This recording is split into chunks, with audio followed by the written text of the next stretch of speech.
Hi, it's Phil again, and today I have the distinct privilege of being joined by Wouter Molman, who is the Executive Vice President for Healthcare for Informa Markets.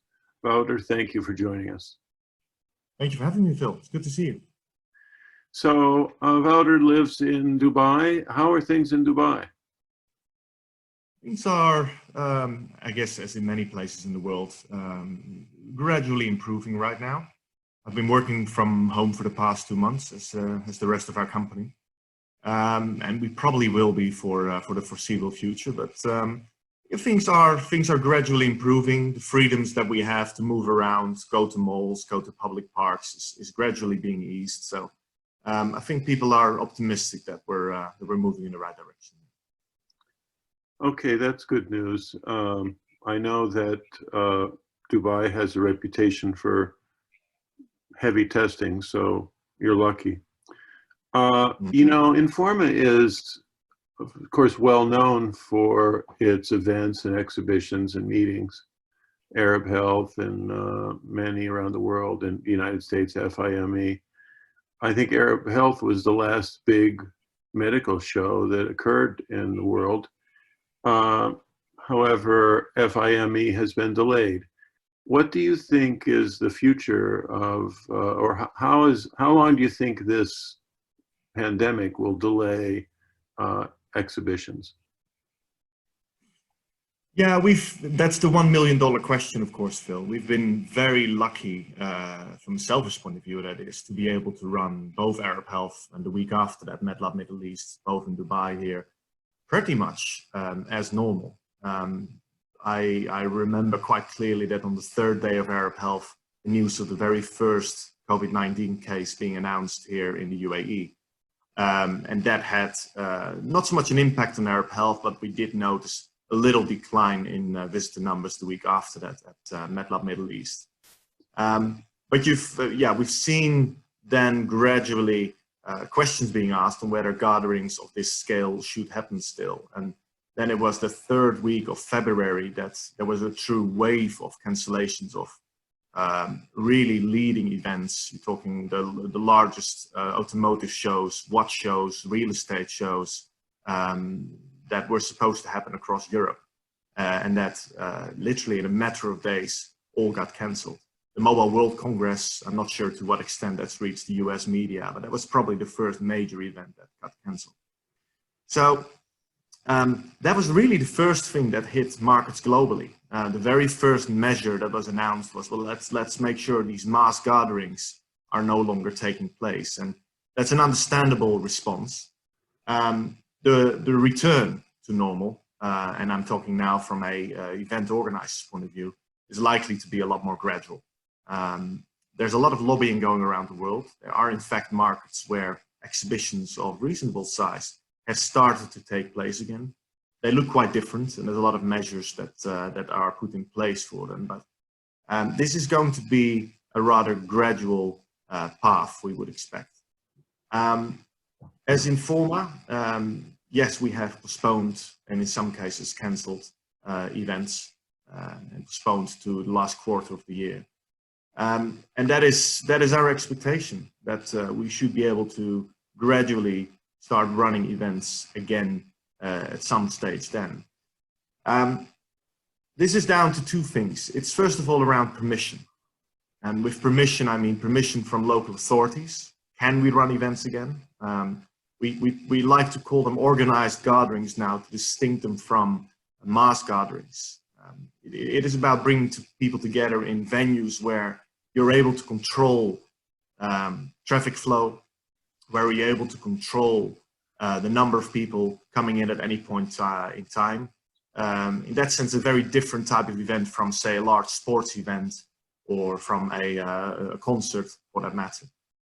So there's been some successful lobbying happening in the world, Germany most importantly, where exhibitions have been classed now as organized gatherings, and as such, gradually we'll see the return of large-scale trade shows happening in the second half of the year. But it will look different. Obviously, there is social distancing that needs to be taken into account. That has an impact on how you control the crowds, how you think about one-way traffic, how you think about how you control the number of people that can be in a hall at any point in time. Right now, people come in and they can choose their own path and decide whenever in the 3 days the show runs, they come in. There may be different measures related to that. And of course, the biosecurity measures that need to be in place as people enter the halls all need to be included as well in the consideration. So the global events industry is thinking about all these questions and is lobbying and is speaking with local authorities and venues to agree on ways in which events can happen in A, and most importantly, a safe manner for all the stakeholders involved. And B, of course, in a commercially attractive way, because we need to ultimately maintain the value propositions that our events offer, connecting people, allowing businesses to grow, and we're trying to find the right balance between that to make sure that we can continue delivering the great events like Arab Health, like MedLab, like FINE. Well, you just deprived me of asking all my questions because you covered almost all of them, because you covered almost everything. But let me ask about virtual events. What's the future of virtual events? I know that that Omnia has a virtual event coming up in June. What will virtual events grow in stature? Because there's two ways to answer that question, Phil. First of all, I'm a great believer of face-to-face contact. Otherwise, I would not be in this business. And as pleasant as it is to speak with you over this video conference technology, I much prefer meeting with you next time at FINE or whenever we do at one of our live events. But having said that, there's been a lot of industries over the course of years that have been changed for good or properly disrupted by digital technologies. So far, what digital has done to the events industry is that it's complemented it. It's given it tools to make people's experience at events more pleasant, to make it more convenient for people to navigate around the show, for them to better prepare themselves for a show. So it's been complementing in nature mostly. I believe that we're going to see a further step in that direction where digital will create more of a hybrid model rather than fully take over. Again, I'm a strong believer that face-to-face holds its value and that will be here to stay. But we need to, of course, from a short-term point of view, question how we need to pivot towards virtual to make sure we can continue to help people to connect. But from a long-term point of view as well, to create models where technology allows people to prepare themselves for these meetings, to hold virtual meetings, say like this, in the lead up to a show. I might be a potential client of yours and we have a 50-minute chat and we can sense whether it's worth my valuable time at the show and your valuable time at the show to meet and spend time and to proper talk about business opportunities there. So it's around that. It's around content that obviously can be consumed online as well and trying to create hybrids around that and the live environments that we currently offer. Ultimately, we need to find the right mix there to continue to deliver the same value, if not more value, to our exhibitors and our visitors that want to come to our events. And we're learning, and that's taking shape. It's certainly a new experience for a lot of people, including many organizers. But as Informa, I'd like to think we are well placed.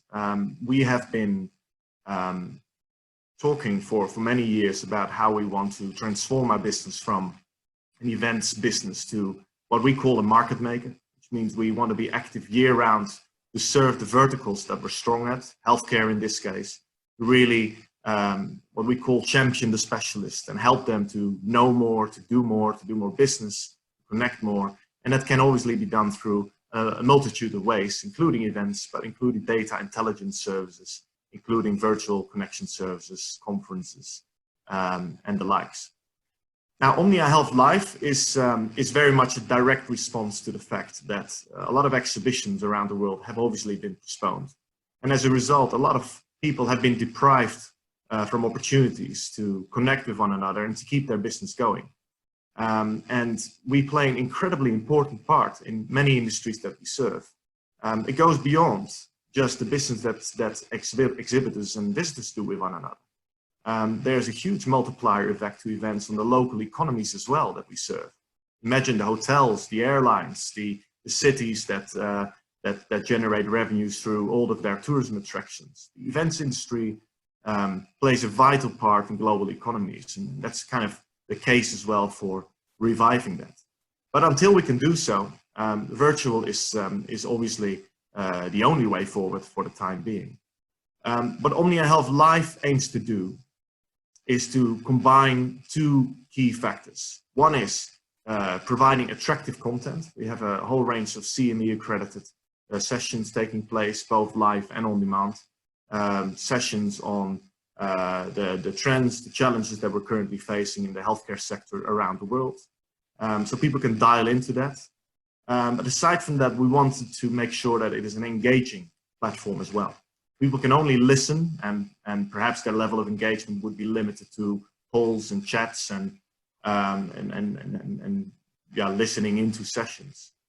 I'm so impressed with your insight, because I see how you got to be the executive vice president. I like to talk. Well, you shared a lot of valuable information with us, very interesting. And anyone who's in marketing or exhibition or attend shows is going to find this an interesting session. Mm-hmm.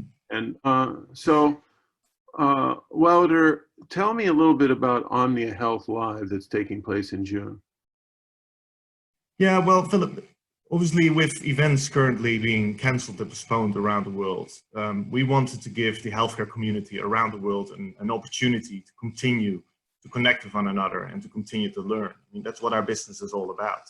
If we can't do it in a live environment, then we will do so virtually. So Omnia Health Live is a 5-day event allowing all of our exhibitors of recent events and visitors to come in for free, to network with each other, matchmake, have virtual meetings like we have right now, and to listen into dozens of on-demand and live sessions, panel discussions, keynotes, and CME accredited content. So we'd like to think our way to give back to the community and allow everyone to stay in touch.